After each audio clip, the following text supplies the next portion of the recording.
शेर बहुत ही डरपोक था। वो जानवरों की हर समस्या दूर तो करता था, पर लड़ाई के नाम से डरता था। उसी जंगल में एक हिरन थी। उस दिन हिरन जंगल घूमते घूमते दूर एक पेड़ के पास पहुंच जाती है। अरे ये कैसा पेड़ है? इस पेड़ को दरवाजा लगा हुआ है। लगता है ये जादुई पेड़ है। इसके अंदर तो बहुत सारी शक्तियाँ और खजाना होगा। एक बार इस दरवाजे को खोलती हूँ, खजाना और ताकत मिल गया तो मैं खुद जंगल की रानी बन जाऊंगी और उस डरपोक शेर को यहाँ से भगा दूंगी। ऐसा सोच हिरन दरवाजा खोलती है, पर उस दरवाजे से धुआं निकलने लगता है। एकदम से अंधेरा छा जाता है। तब हिरन डर जाती है। वो भागने की कोशिश करती है। तभी उस दरवाजे से एक भेड़िया बाहर आता है। अरे ओ हिरन, कहाँ भाग रही है? मेरी भूख तो मिटा। सालों से भूखा कैद में था इस पेड़ में। भेड़िए के पास जादुई शक्तियाँ थी। उन शक्तियों से वो भागती हुई हिरन को पकड़ लेता है और उसे खा जाता है।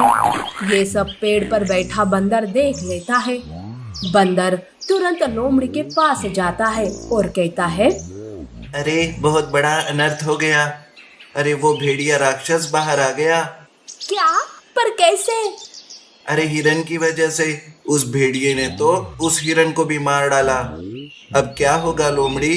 क्या करेंगे? कैसे बचेंगे उस भेड़िए से? अरे मुझे भी तो कुछ समझ नहीं आ रहा है, पर चलो हम इस बात की खबर शेर राजा को देते हैं। इधर भेड़िया जंगल में आते ही जानवरों को मारने लगता है। जानवर भी भेड़िए को देखकर भागने लगते हैं। भेड़िया जंगल में आतंक मचा देता है। लोमड़ी और बंदर भागते हुए शेर के पास आते हैं और उसे सब बता देते हैं। इस बात से शेर भी डर जाता है। तब बंदर कहता है, अरे आप हमारे राजा हो और आप ही डर जाओगे तो हम कहाँ जाएंगे? इस मुसीबत में आपको ही हमारा साथ देना पड़ेगा। मैं तो बस आपको यहाँ से भागने की राय दे सकता हूँ। आप सब अपना अपना देख लो, मैं तो चला यहाँ से। ऐसा कहकर शेर वहाँ से भागने लगता है। उसी वक्त वहाँ भेड़िया आता है और वो लोमड़ी और बंदर को मार देता है। इधर शेर भागते हुए जा रहा था। वो इतना डरा हुआ था कि सामने खाई है कि उसे दिखाई भी नहीं देती है। शेर खाई में गिरने ही वाला था कि तभी वहाँ सुनहरा हाथी प्रकट होता है। वो अपनी सूंड से शेर को पकड़ लेता है और उसकी जान बचा लेता है। तब हाथी कहता है, तुम एक राजा हो, अपनी प्रजा को यूं मुसीबत में छोड़कर जाना तुम्हें शोभा नहीं देता। अरे तुम कौन हो? तुम्हें ये सब कैसे पता? और यूं अचानक से कैसे प्रकट हो गए तुम? मैं एक सुनहरा जादुई हाथी हूँ। तुम्हारे पिताजी ने कई सालों पहले मेरी जान बचाई थी, इसलिए मैं यहाँ आ गया। अच्छा, तो तुम्हारा बहुत बहुत धन्यवाद हाथी, पर मैं भी क्या करूँ? मैं किसी के साथ लड़ नहीं सकता। प्लीज मुझे जाने दो। ऐसा कहकर शेर वहाँ से भागने की कोशिश करता है, पर शेर पर सुनहरा हाथी जादू करता है, जिस वजह से शेर भागते हुए भेड़िए के सामने ही पहुंच जाता है। अरे ये कैसा जादू है? मैं तो यहाँ से दूर चला गया था, फिर यही वापस कैसे आ गया? तभी वहाँ सुनहरा हाथी प्रकट होता है। ये सब मेरी जादू से हुआ है। अब डर को छोड़ दो और भेड़िए से लड़ाई करके उसे मार दो। ये भेड़िया तुम्हारे जानवरों को मार रहा है, तुम्हें इसका बदला लेना ही होगा। अरे ये डरपोक शेर मेरा क्या बिगाड़ लेगा? ये किसी काम का नहीं है। अभी तो मैं इसे जान से ही मार डालूंगा। भेड़िया शेर पर हमला करता है। शेर भेड़िए के हमले का सामना नहीं कर पाता है और वो घायल हो जाता है। तब सुनहरा हाथी सोचता है, अरे लगा था कि शेर लड़ाई कर पाएगा, पर नहीं, वो तो कुछ नहीं कर रहा। अब तो मुझे मेरी जादू का इस्तेमाल करना पड़ेगा। सुनहरा हाथी शेर को कुछ जादुई शक्तियाँ देता है, जिससे शेर का डर चला जाता है।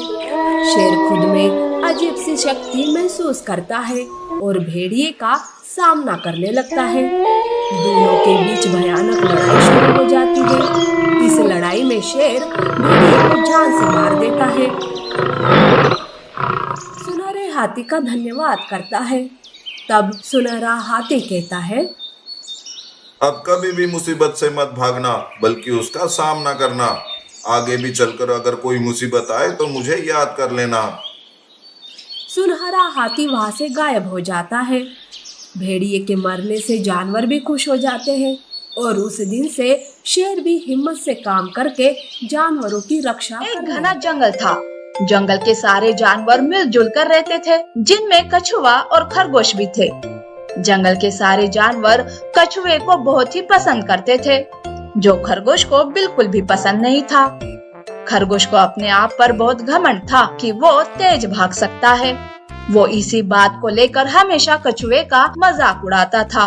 एक दिन खरगोश कछुए से कहता है, अरे दोस्त, क्या तुम मेरे साथ दौड़ लगाओगे? हाँ हाँ, क्यों नहीं। हम दोनों में से जो भी जीतेगा उसे अच्छा सा इनाम मिलेगा। अरे वाह, तो फिर ठीक है। इन दोनों की दौड़ को देखने के लिए जंगल के सारे जानवर बहुत ही उत्सुकता से पहुंचते हैं। तब खरगोश कछुए से कहता है, हम दोनों में से जो सबसे पहले उस दूर पहाड़ी पर पहुंचेगा वही विजेता होगा। ठीक है दोस्त। दौड़ शुरू होती है।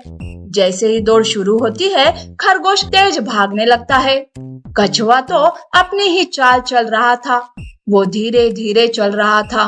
खरगोश उछलते कूदते बहुत ही तेज भाग रहा था, जबकि कछुआ बहुत ही सावधानी से धीरे धीरे चल रहा था। इस तरह खरगोश तेज दौड़ते दौड़ते कुछ दूर चला जाता है और पीछे मुड़कर देखता है। उसे दूर दूर तक कछुआ कहीं नजर नहीं आ रहा था। तब खरगोश एक पेड़ के नीचे लेटकर अपने मन में सोचता है, ये कछुआ तो अभी तक दूर दूर तक कहीं नजर नहीं आ रहा है। वो अभी नहीं आने वाला। चलो, मैं दौड़ दौड़ कर थक गया हूँ, थोड़ी देर आराम कर लेता हूँ। यूँ सोचकर खरगोश सो जाता है और उसकी आंख लग जाती है। वो अब गहरी नींद में चला गया था। वो जोर जोर से खराटे ले रहा था। इधर कछुआ धीरे धीरे खरगोश के पास पहुँचता है। कछुआ खरगोश को सोता देख चुपचाप वहाँ से निकल जाता है। खरगोश बेचारा तो सोता ही रहा। जब कुछ देर बाद खरगोश की आँख खुली तो वो तुरंत पहाड़ की ओर दौड़ने लगा।